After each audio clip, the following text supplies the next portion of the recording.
عليكم ورحمة الله وبركاته. وأنا عبد الكريم إسماعيل قروة يا ظاهر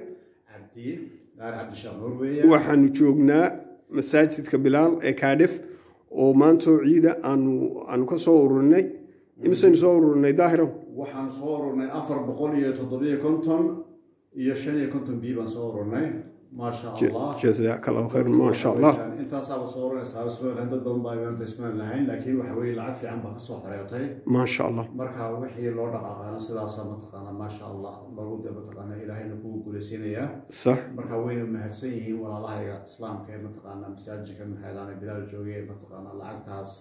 ugu deeqay walaalo maxaadana xanuunsanaya maxaadana dhimarka dhiman